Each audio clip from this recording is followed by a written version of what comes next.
Hello everybody and welcome to this week's video. I am doing my end of year TBR. When I was picking all these books off my shelf, I was like, oh my god, there's so many. This is definitely not achievable. But it does give me a pretty big selection to pick from for the next 2 months as to what to read. I think I'm 4 books away from completing my reading goal for 2024, which is 100 books. So I should hit that.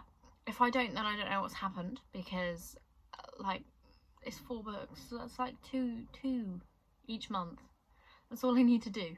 So I have got, I think 18, I think I counted 18 books, which is mental to say I want to read 18 books in 2 months, but it is achievable based on my habits this year. It is an achievable goal. So if you see a video where I'm not reading any of these books in the next 2 months, then call me out on it. I have a TBR I need to stick to. So getting on with this video, I've tried to separate it into genres because there's only really 3 genres that I tend to read from. So the first 2, and I know it's only 2 so it's not many, are both fantasy. I want to read Gwen and Art Are Not in Love by Lex Croucher. This I think is... it's either like for teens or it's young adult, but I can't remember. I think it's teens maybe. So it should be pretty easy to get through. Basically, Gwen and Art are betrothed to be married. And they don't want to get married because they each have their own thing going on. I believe it is... Art is... I think they're both LGBT is what I get. So it says Gwen catches Art kissing a stable boy, and Art digs up Gwen's breathless diary entries about the kingdom's only female knight. So I'm very excited about this. I think it sounds very fun. I haven't read many LGBT books this year, but I guess I've read like half a manga series that is LGBT. So maybe I have read them and I just haven't noticed that I've been reading them. But I did want to read this. I bought it recently and hopefully I like it. It's a bit thick is my only comment. It's quite big for what I want to be reading, because I like my little quick books that I can just get through. So that is book number 1. Book number 2 is also a hefty one, but it is a TikTok sensation. Everyone seems to love it. I want to read Powerless by Lauren Roberts. I still haven't read this. I now have no idea what it's about. I used to know what it was about, like when I bought it, and now I don't know again. So I hear that it's Hunger Games, like it's a fantasy with Hunger Games vibes, and I love the Hunger Games, so hopefully I enjoy this. I know this is Sarah Caroli's like favourite book ever, so hopefully she does not lead me astray with this one. Then I have got some literary fictions that I want to read. I think I've got 4 here. I do have 4 here. One of them I think is obvious, but not if you don't know that I've started the series. I want to read Winter by Ali Smith. Again, I don't know much about this, and the back does not really give much away. It says, when 4 people, strangers and family, converge on a 15-bedroom house in Cornwall for Christmas, will there be enough room for everyone? Yeah, I thought this would be fun to read each book because it is the seasons quartet. So there's autumn, winter, spring and summer. I do have all of them, and I bought them in Edinburgh in September, so fond memories of buying this. Yeah, I don't know what to expect. I know Jack Edwards is going to be reading this as well, which I'm very excited to see what he says about it, because he is like the whole reason I picked up this series to start with. So very excited about this one, and also it's such a nice floppy book. I love that. Then I've got some translated literary fiction that I assume they're all literary fictions. I've got I'm gonna butcher this name, Delegate Dream Department Store by Miley.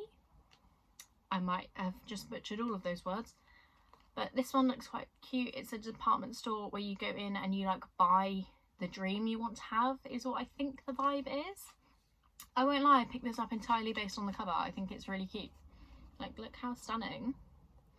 And I've been quite big on translated fiction recently. My boyfriend is a big fan of Japanese culture and stuff like that, so I ended up reading a few Japanese ones this year. Obviously I've got into manga through him, so I just thought it'd be nice, and like I like K-pop, so I thought maybe I should get in on some of that Korean culture, just see what else they've got going on. So hopefully this is good, as it is a Korean translated fiction. I have also got, this is going to be awful because I don't know what country this is from. I have no idea what country this is from, so I can't even offer help. But I've got The Door-to-Door Bookstore by Carsten Henn. I think I just saw it say maybe he's German, so I think this is German translated fiction, which I didn't know when I bought it, but now I do. I just knew it was translated and I was like, cool, gonna buy that. And it sort of gives me the storied life of AJ Fikry vibes. And I love that book. That is by Gabrielle Zevin, for those who don't know. And from what I gather, this is about an old man who works in a bookshop, and he goes around and he puts little books on people's doorsteps they think they'll like. And he befriends, I think she's 9. Yeah, he befriends a 9-year-old girl. That's what I know. So I am excited about this one as well, because if it lives up to the hype that AJ Fikry did, then we're on to a winner. This could be a 5-star. I have also got What You Were Looking For Is in the Library by Michiko Aoyama. Definitely said that wrong. This is a Japanese translated fiction, and I don't remember anything about this book. I sort of just bought it because there was a cat on the cover that looked like mine and my boyfriend's cat. So yeah, this one, I just thought it'd be nice to read the books that I bought this year. That is my goal, is just to read the ones that I bought this year. So I've reverted my TBR back to whatever it was at the start of the year. So this one is also going to get read hopefully soon. So that is our first 6. I have then got a lot of romance to go through. I'll start with the one that I think you could see, which is The Wingman by Stephanie Archer. If you've watched my channel for a while now, you know Stephanie Archer is one of my favourite authors. I've loved pretty much all of the books that I've read from her. And this series has been all 5 stars so far. This is the Vancouver Storm series. It follows a hockey team and like the girls that work with them. And yeah, Behind the Net and The Fake Out were both 5 stars for me earlier in the year. I'm hoping the same for this one. But again, I don't really remember anything about it. I think maybe there's fake dating, because I can see lessons in love written on the back, which gives me fake dating vibes. So looking forward to this. I think I've said that about every book now, but obviously I'm looking forward to them, otherwise I wouldn't be picking them up. So I have then got Nothing Like the Movies by Lynn Painter, which is the sequel to Better Than the Movies, which is another one of my 5 stars. I don't know why I haven't read this already, because I'm quite excited for it, but I've just been putting it off. So this follows Wes and Liz after they have left high school. I think they've broken up, and then maybe this is the story of them getting back together, I would assume. That's what I've heard about it. So but I loved Wes and Liz. I loved Better Than the Movies. And I'm hoping I love this book, because I've read a few more Lynn Painter books since I've read Better Than the Movies, and they haven't been my cup of tea. I haven't enjoyed them nearly as much as I've with her, like, Better Than the Movies. And I think The Love Wager is the other one I liked. So hopefully this is great. Otherwise I'm going to have to stop buying Lynn Painter's books, because I'm not enjoying any of them. So that's that. Then I've got 2 more kind of wild cards for me, because they're a bit random, but I've got Love Interest by Claire Gilmore, which I saw Hayley Pham read and she gave it a 5 stars, so I thought I would give it a go. This is like a workplace romance, which I do enjoy. It is very true to life for me. My boyfriend and I met at work, so I do love reading stuff like that. So, and again, lovely floppy book, so excited for this, but I don't know too much about it. I like to go into books somewhat blind, in case you can't tell, which makes for interesting TBR videos, because I can't really tell you what any of these books are. And I've then got The Bodyguard by Catherine Center. I also want to read Happiness for Beginners by Catherine Center, because I watched the film of that the other day, but I don't currently own that, and I'm on a book buying ban, so I've asked for it for Christmas. But this one follows, I think he's like a pop star or something. Oh, he's a famous actor and his female bodyguard. And I think maybe they go to his home for Christmas or something. Maybe? Or he like visits home or something. I don't really know. I'm very sorry, I'm bad at these videos, but I'm planning to read this fairly soon as well. I wonder if you can figure out what some of the videos I'm going to do based on these books are, because a lot of these are ones that I've planned videos around to get them off of my TBR. So I wonder if you can figure it out from this. I have got some more romances. I've got, very randomly, I've got Tweet Cute by Emma Lord. I read The Breakup Pact by Emma Lord over the summer and I really enjoyed it, and this one has been on my radar for a while now. When did it come out? It might have been on my radar since it came out. 2019. So this has been on my radar for about 2 years, I think. I was going to say 2 years and I was like, that would be embarrassing if it didn't even come out 2 years ago. But it did. So I think it's been about 2 years that I've had this on my Amazon wish list, and I decided to just get in, get it and try it. So I think they just meet online and have a bit of a banter on Twitter by the sounds of it. So I'm excited. It's very different to The Breakup Pact, so I wonder if that will change my opinion and if it was just like a one-time thing for Emma Lord's writing. But hopefully not. I like finding new authors that I like. So I have then got The Game Changer by Lana Ferguson. I think this TBR is going to really show that I'm into my hockey romances at the moment, because this is another hockey romance. You can see at the bottom his hockey stick and a helmet. I love Lana Ferguson's writing.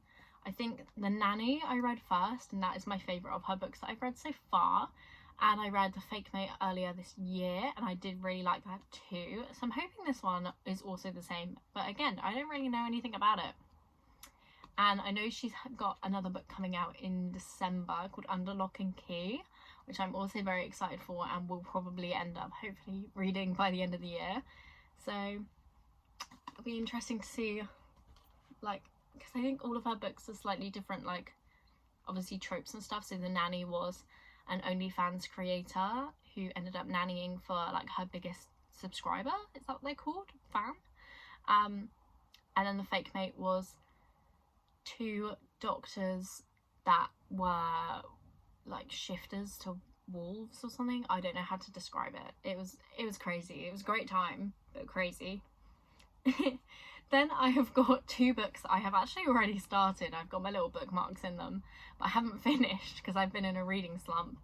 So I've got My Vampire Plus One, which you would have seen in my October wrap up. It is now October 31st, so I have not finished this, so it cannot be included in my wrap up anymore. I haven't read anything more of this since I filmed the wrap up last week. I haven't read anything since last week, which is kind of sad. But I do want to finish this. I hate starting books and not finishing them. Like, I either need to DNF it completely or finish it. And I want to finish this book. I don't want to DNF it because I am enjoying it. I don't have the mental capacity to read right now. So this one is about Amelia, who is an accountant, and her family is basically just completely grilling her about not being in a relationship. So she lies and says, I've got a boyfriend actually, I'll bring him to this wedding that we've all been invited to. And she panics, she doesn't have anyone to invite, and so she ends up inviting Reginald, who is a vampire. So I am enjoying this, I just haven't finished it. Then I've got another book that I've started, but I am only about 20 pages in, which is The Cinnamon Bun Bookstore by Laurie Gilmore. So I read The Pumpkin Spice Cafe last year, I really enjoyed it. I have got The Christmas Tree Farm, which is the next book after this one in this series. What's it called? The Dreamboat something? Dreamboat Harbour maybe? It doesn't say. That's so annoying. But yeah, I'm in, like, the 20 pages I read, I am enjoying it. I do want to read this one more than I want to read My Vampire Plus One. So I'm like, maybe I should just finish this one first and then finish that one later. But yeah, I don't really know much about this one either. It's a small town romance and I've heard it's pretty spicy, so I am intrigued. But my mum wants to read it as well, and I'm like, I don't want you to read spicy books. That's so... I don't know if anyone else is the same, but I don't like the idea of my mum reading these books that I read. Even if I recommend them, I don't like the idea. And then finally, I've got a series that I do want to read all of by the end of the year. I have got the Briar You series by Elle Kennedy. I read the Off Campus series one after the other. I completely binged them in the first like 5 days of September, And I fully intend to do the same with the Brian Yu series in the next 2 weeks, because I have got some time off work and it is entirely to just catch up on reading, because I want to just binge all of these books. I'm even tempted to do a 24-hour readathon just to like blast through some of these. But yes, I want to read this. This is the spin-off from the off-campus series. Other than that, I know nothing, but I know there's 4 books and I'm excited to read all of them. So we've got The Chase, The Risk, The Play and The Dare. I don't even know the tropes of these books. I fell in love with the off-campus series and then bought basically every single book that Elle Kennedy has written. So very excited for these. And that brings my end of year TBR to an end. That, I think, let's count. 1, 2, 3, 4, 5, 6, 7, 8, 9, 10, 11, 12, 13, 14. I was right, it is 18 books. I'm so glad I counted that right first time. So these are the 18 books I want to read by the end of 2024, obviously at the end of December. We all know if I have finished this TBR or if I strayed completely from it. So, thank you for watching and I will see you next week.